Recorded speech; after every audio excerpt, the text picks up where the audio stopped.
Sneaker Shop Top Performance Review. The KD5s in the batter's box today. So, without wasting any time, let's go ahead and get after it. Alright, moving to the fit in the upper, in the inner rather. The inner is intelligently and well constructed. There aren't any areas in it that's going to cause you any sort of problem. Most footwear designers and athletic companies are smart enough to know that if you create problems inside the inner, people won't wear your shoes. People won't wear your shoes, then they won't buy them. But it's smartly constructed, no real issues. The only inner issue that I had was I wore custom orthotic on this one that was thicker than the stock insole. About an eighth to a quarter of an inch maybe than the standard. Consequently, the foot was up a little higher than in this one here, which I wore the stock insole. And I think because of that, my foot was pushed up into this area because I had a little bit of irritation and discomfort right in this area on this shoe. Didn't have that problem on this one with the stock insole. So if you wear custom orthotics or a thicker insole, you may want to be mindful of that if you're going to put them inside this shoe. Now, as far as the upper, no issues. It does its job. Keeps your foot where it's supposed to be. Doesn't let it go where it doesn't. In front to back, side to side, up or down at the heel. Keeps it locked down. And at the end of the day, it's a basketball shoe. That's what you want it to do. Fits well, flexes fairly well. Of course, it is a synthetic upper. It was a hair of break-in time. But inside, half of one session, the upper wore in and it was fine. So you don't have to really worry about that. It doesn't create any hard points when it flexes. It fits well. Like I said, the upper does what you need it to do. Keep your foot where it needs to be. Keeps it from going where it's not supposed to be.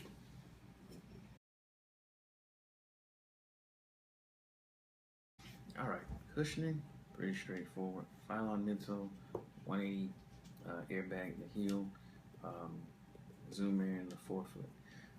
As far as the cushioning, it was decent.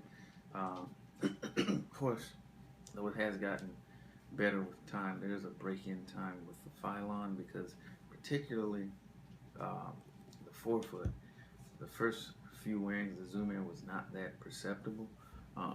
Once the midsole wore in and you can see the compression folds in it, it got a little better. I couldn't totally feel the zoom as much as I would have liked, but it definitely got better than what it was when I first started playing in. Of course, Max Air is not the most responsive. It just does what it needs to do, and that's pretty much what summed the cushioning up. Was it necessarily the best feeling implementation of Zoom Air? No, there's been better. But at the end of the day, did it do its job of what it needed to do? Yes, because it didn't bottom out. The feet didn't hurt. And the thickness of the midsole combined with the 180 bag here does a good job of cushioning. Because of the compression, it aids to the stability of the shoe, but overall, and the cushioning is good. The setup is versatile enough for a wide range of players. I would have liked it to be a bit more responsive, particularly in the forefoot, as I do spend most of my time up on my toes when I play, but it wasn't so egregious to where that particular aspect is a deal breaker. But again, if you like maximal responders, you may want to be cognizant of that fact when you step into these. But overall, the cushioning does its job.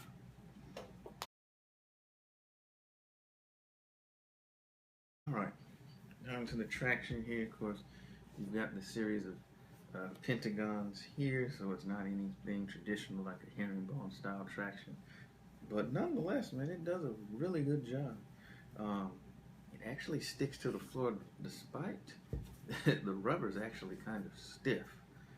It is stiff and a little harder than what I'm used to playing in, but like I said, it does a good job. Grips the floor very well despite being as stiff as it is, and perhaps even you could get some outdoor running, and I would venture to say because of the inherent stiffness of the rubber. But at the end of the day, like I said, whether you're making cuts, even on my kitchen table right now, I can feel it grabbing to a degree and actually holding. So it does give very good traction, which again was surprising. And it didn't have to wear the initial rubber down for it to do. From that standpoint, the traction is ready to go right out of the box. Like I alluded to with the cushioning, it's a very stable shoe. You do have a 4-foot outrigger here, and it is it's slightly wide. It's not too wide, but it's flat. It's stable because it holds your foot in place. It's a very stable shoe, so you don't have to worry about tipping over. So whatever you're doing, the cushioning on the KD5 is going to keep up with you.